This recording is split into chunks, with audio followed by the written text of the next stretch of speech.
اعوذ باللہ من الشیطان الرجیم بسم اللہ الرحمن الرحیم۔ آج ہمارا لیکچر سورۃ آل عمران سے اس کا آغاز ہے، تیسرا پارہ اور اس کا 9واں رکوع بن رہا ہے۔ تو اللہ لا الہ الا ہو، نہیں کوئی معبود، اللہ کے سوا کوئی معبود نہیں، الحی القیوم، زندہ ہے، سب کا تھامنے والا ہے۔ اب اس آیت سورۃ آل عمران کا سب سے پہلے تو شان نزول کے بارے میں ذکر کیا جاتا ہے۔ تو اس کے شان نزول کے متعلق مفسرین کرام فرماتے ہیں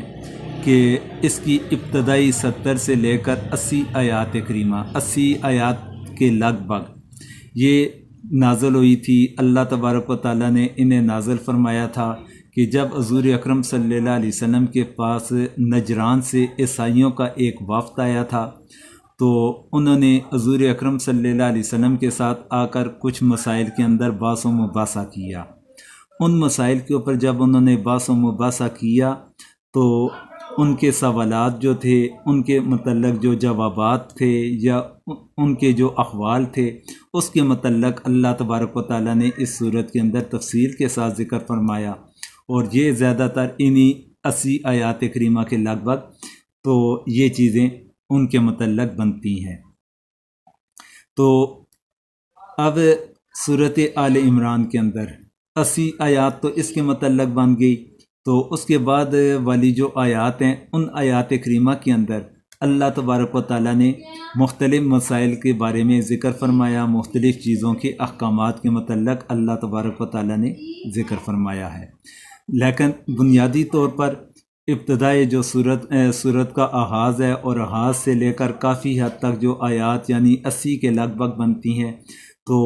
وہ اسی واقعے سے متعلق ہیں۔ پھر اس کے بعد اس صورت کے اندر خصوصیت کے ساتھ غزوہ احد کے متعلق بھی اللہ تبارک و تعالیٰ نے تذکرہ فرمایا، تو وہ بھی تفصیل کے ساتھ اس صورت کے اندر اس کا ذکر موجود ہے، لیکن وہ اس کے بعد کی آیات کریمہ کے اندر اس کا ذکر ملے گا۔ تو اب اس صورت کے آغاز کے اندر جو اللہ تبارک و تعالیٰ نے ابتدائی آیت کریمہ کا ذکر فرمایا، تو ابتدائی آیت کریمہ کے اندر اللہ تبارک و تعالیٰ فرماتے ہیں کہ اپنی اللہ تبارک و تعالیٰ نے وحدانیت کے بارے میں ذکر فرمایا۔ تو اپنی وحدانیت کا ذکر کرنے کے ساتھ ساتھ اللہ تبارک و تعالیٰ نے اپنی 2 صفات کے بارے میں تذکرہ فرمایا۔ اللہ تبارک و تعالیٰ نے یہاں پر جو اپنی 2 صفات کے بارے میں ذکر فرمایا کہ ایک تو اللہ تبارک و تعالیٰ کی ذات ہے جو زندہ رہنے والی ہے، تو پھر اسی طرح قائم رہنے والی ہے، یعنی کہ سب کچھ تھامنے والی ذات ہے اللہ تبارک و تعالیٰ کی۔ تو اس کے اوپر مفسرین اکرام فرماتے ہیں کہ اللہ تبارک و تعالیٰ نے ایک طرح کا عیسائیوں کو جواب دے دیا کہ جس طریقے سے ان کا نظریہ تھا کہ وہ حضرت عیسیٰ علیہ السلام کے بارے میں جس طرح انہوں نے اپنا نظریہ بنا لیا تھا، عقیدہ بنا لیا تھا کہ حضرت عیسیٰ علیہ السلام اللہ تبارک و تعالیٰ انہیں خدا سمجھا کرتے تھے، یا خدا سے جو کم سمجھتے بعضوں نے اللہ تعالیٰ کا بیٹا انہیں قرار دے دیا، بعضوں نے 3 خداؤں میں سے ایک خدا کا درجہ انہیں دے دیا۔ یہ اس لحاظ سے دیکھا جائے انہوں نے مختلف، ان کے اندر فرقے تھے، ان کے اپنے اپنے نظریات تھے، تو اللہ تبارک و تعالیٰ نے ان کا جواب دے دیا کہ جواب کے طور پر فرما دیا کہ اللہ کی ذات تو وہ ذات بنتی ہے کہ جو خود بھی زندہ ہے اور اسی طرح سب کچھ تھامنے والی ذات ہے، جبکہ حضرت عیسیٰ علیہ السلام وہ نہ ہی ہمیشہ سے زندہ ہیں اور نہ ہمیشہ زندہ رہیں گے، بلکہ ان کے اوپر ایک وقت آئے گا جس وقت کے اندر موت آ جانی ہے۔ تو پھر اسی طرح سب کچھ تھامنے والی ذات وہ بھی اللہ تبارک و تعالیٰ کی ہے۔ اللہ تعالیٰ کے علاوہ اس کائنات کے اندر ایسی کوئی ذات نہیں کہ جو ہر چیز کو تھامنے والی ہو، کیونکہ حضرت عیسیٰ علیہ السلام کے متعلق جس طرح مذہب عیسائیت کے اندر ان کے اپنے نظریات تھے کہ وہ کہا کرتے تھے کہ انہیں سولی کے اوپر چڑھا دیا گیا، اور جو بندہ خود بذات خود اپنی ذات کو نہ بچا سکے تو وہ دوسری کی ذات کا تحفظ کر سکتی ہے۔ اس لیے اللہ تعالیٰ نے یہاں پر اپنی دو ان صفات کا ذکر فرمایا۔ پھر آگے فرمایا نزل علیک الکتاب بالحق، نزل اس نے اتاری علیک الکتاب آپ پر کتاب بالحق کی حق کے ساتھ، مصدقہ تصدیق کرتی ہے، لما اس کے لیے بین یدی اس سے پہلے، وانزل اور اس نے اتاری تورات تورات والانجیل اور انجیل۔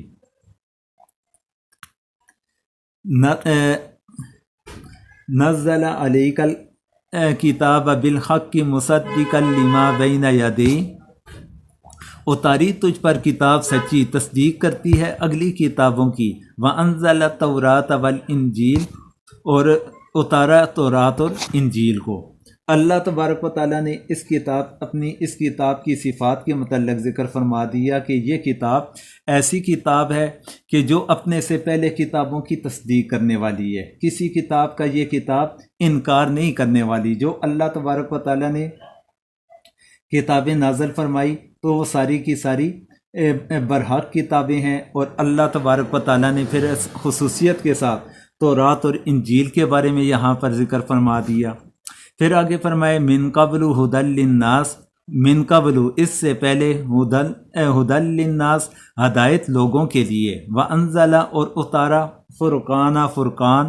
ان بے شک الذین جنہوں نے کفروا انکار کیا بآیات اللہ اللہ کی آیتوں سے، لہم ان کے لیے عذاب شدید سخت عذاب، واللہ اور اللہ عزیز زبردست ذو انتقام بدلہ لینے والے ہیں۔ من قبل ھدی للناس وانزل الفرقان، اس کتاب سے پہلے لوگوں کی ہدایت کے لیے اور اتارے فیصلے، ان الذین کفروا بآیات اللہ لہم عذاب شدید، بے شک جو منکر ہوئے اللہ کی آیتوں سے ان کے واسطے سخت عذاب ہے، واللہ عزیز ذو انتقام اور اللہ زبردست ہے بدلہ لینے والا۔ اب اس آیت کریمہ کے اندر اللہ تبارک و تعالیٰ نے ذکر فرمایا کہ اللہ تبارک و تعالیٰ نے اس سے پہلے لوگوں کی ہدایت کے لیے اتاری تھی، حق و باطل کے درمیان فیصلہ کرنے والی۔ پھر اسی طریقے سے وہ لوگ کہ جنہوں نے اللہ تبارک و تعالیٰ کی آیات کا انکار کیا، تو اللہ تعالیٰ کی آیات کا انکار کرنے والے ان کے لیے سخت عذاب ہے کہ حضرت عیسیٰ علیہ السلام کے متعلق نہ تورات کے اندر ہے نہ انجیل کے اندر ہے کہ وہ اللہ تبارک و تعالیٰ کے بیٹے ہیں یا تین خداؤں میں سے ایک خدا ہیں یا خدا وہ بذات خود خدا ہیں۔ تو پھر ان لوگوں نے اس طرح کے عقائد جو بنا لیے، انہوں نے اللہ تعالیٰ کی آیات کا انکار کر لیا عیسائیوں نے، تو اللہ تبارک و تعالیٰ کا پھر عذاب ایسے لوگوں کے لیے سخت ہے، اور اللہ تبارک و تعالیٰ سخت انتقام لینے والے ہیں۔ پھر آگے اللہ تبارک و تعالیٰ فرماتے ہیں ان اللہ لا یخفی،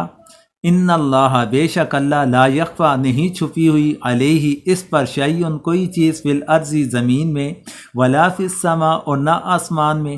ان اللہ لا یخفی علیہ شیئن فی الارض ولا فی السماء، اللہ پر چھپی نہیں کوئی چیز زمین میں اور نہ آسمان میں۔ اب اس آیت کریمہ کے اندر اللہ تبارک و تعالیٰ نے اپنے علم کے متعلق ذکر فرما دیا کہ اللہ تبارک و تعالیٰ کا علم کتنا زیادہ وسعت والا ہے کہ اس کائنات کے اندر کوئی بھی ایسی چیز نہیں کہ جو اللہ تبارک و تعالیٰ کی ذات سے چھپی ہوئی ہو، ہر چیز اللہ تبارک و تعالیٰ کی نظر کے اندر ہے۔ تو اس کے اندر بھی اللہ تبارک و تعالیٰ نے وفد نجران والوں کو ایک طرح کا جواب دے دیا کہ اللہ تبارک و تعالیٰ نے اس چیز کی وضاحت فرما دی کہ اللہ تبارک و تعالیٰ کے علم کے اندر تو ہر چیز ہے، لیکن حضرت عیسیٰ علیہ السلام کے علم کے اندر تمام چیزیں نہ تھی، بلکہ وہ ان کے پاس علم تھا جو اللہ تبارک و تعالیٰ نے انہیں عطا فرمایا تھا۔ پھر آگے فرمایا هو الذی یصورکم فی الارحام کیف یشاء، وہ الذی وہی ہے جو کہ یصورکم صورت بناتا ہے تمہاری، فی الارحام رحم میں، کیف یشاء جیسے وہ چاہے، لا الہ الا ہو نہیں معبود اس کے سوا، العزیز و زبردست، الحکیم حکمت والا۔